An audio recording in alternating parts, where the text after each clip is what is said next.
Pernah merasakan kematian? Sebagian orang pernah, kemudian kembali lagi, atau disebut mati suri. Tapi bisakah dihitung sebagai kematian? Bukankah seharusnya mati itu ya mati? Lalu jika kita benar-benar mati dan tidak kembali lagi, apakah kesadaran kita akan ikut lenyap? Atau ia akan tetap ada dan masuk ke dunia orang mati? Saat mati, kita tahu tubuh kita akan bersatu bersama tanah, atau terbakar di tempat kremasi dan menjadi abu, atau barangkali diawetkan menjadi mumi. Tapi kemanakah kesadaran kita? Dalam video saya sebelumnya, yang gambarnya ini, saya pernah bercerita tentang kesadaran. Eksistensimu bukan cuma fisikmu, sebab fisikmu adalah sejumlah sel yang membentuk tubuhmu, yang jumlahnya ada triliunan. Mereka masing-masing adalah individu yang tanpa kesadaran dan kehendak bekerja bersama-sama membentuk jaringan yang rumit, struktur bangunan yang kompleks, melengkapimu dengan berbagai macam kemampuan dan jutaan tugas penting untuk memastikan kamu tetap hidup. Tapi yang paling penting dari semua itu adalah sebuah kenyataan bahwa mereka semua bekerja secara otomatis tanpa perlu kesadaranmu untuk memerintahkan segalanya. Atau dalam bahasa yang lebih lugas, mereka bukan kamu. Mereka hanya bagian dari kamu.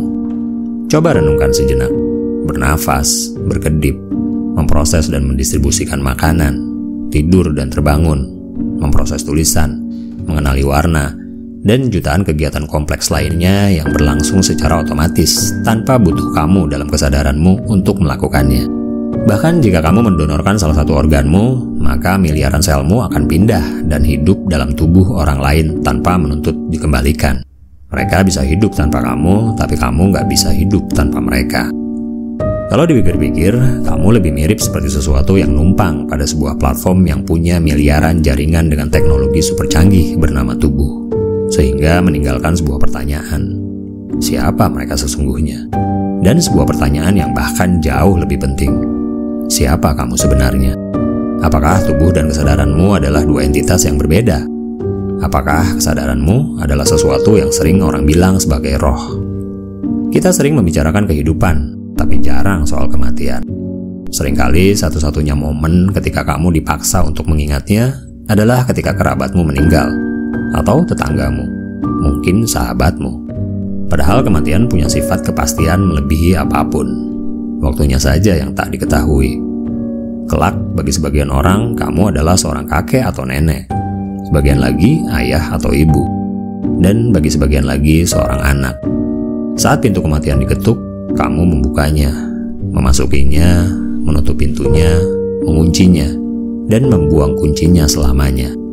Saat kematian menjelang, jantungmu terdiam, aliran darahmu berhenti, nafasmu selesai.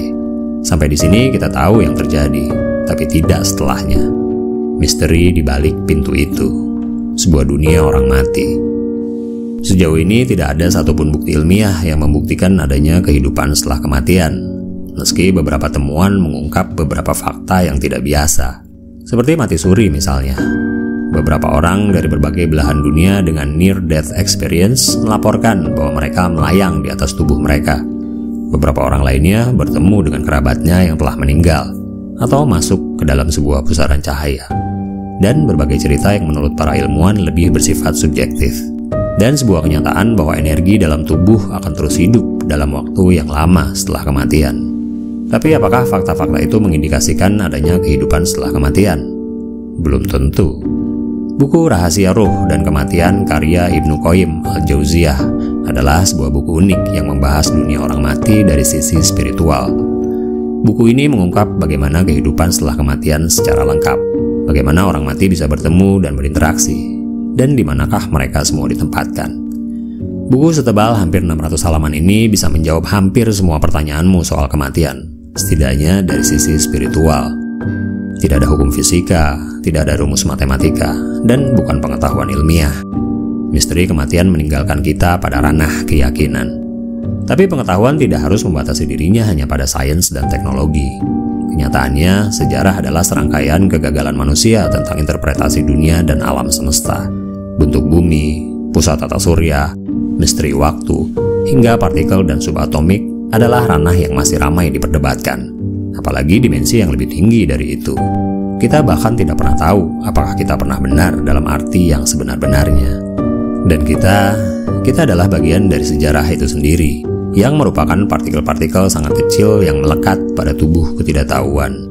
Terlalu naif rasanya jika kita membatasi diri hanya pada realitas yang bersifat nyata dan mengesampingkan hal-hal yang tidak terjangkau nalar. Pertanyaan-pertanyaan yang selalu menarik kita pada pusaran keingintahuan tentang makna sebuah kehidupan. Apakah kita hanyalah sekumpulan atom yang bergerak dalam pusaran waktu yang berpindah bentuk mengikuti hukum kekekalan energi? Atau apakah kita hanyalah produk dari kecelakaan kosmik semata? Kita hampir selalu percaya dengan adanya alien dan kehidupan di luar bumi, dan membicarakannya selalu dalam kerangka berpikir yang mungkin, bahkan seliar perang bintang. Kita mengetahui dimensi 1, 2, 3, dan menggambarkan dimensi keempat, bahkan dimensi kelima dan seterusnya. Lalu kenapa tidak soal kehidupan setelah kematian? Manusia cerdas dilahirkan setiap generasi, tapi manusia selalu terperangkap pada keterbatasannya pada ilmu pengetahuan dan kebenaran absolut.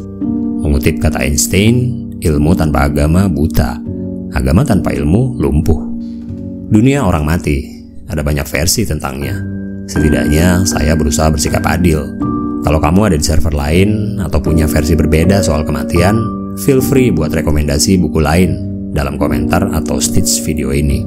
Dan buat kamu yang gak percaya, kamu boleh menganggap video ini seperti dongeng fiksi sebelum tidur.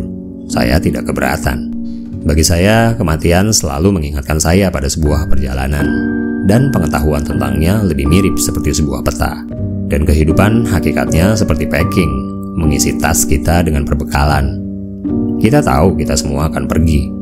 Kita hanya tidak tahu kapan waktunya.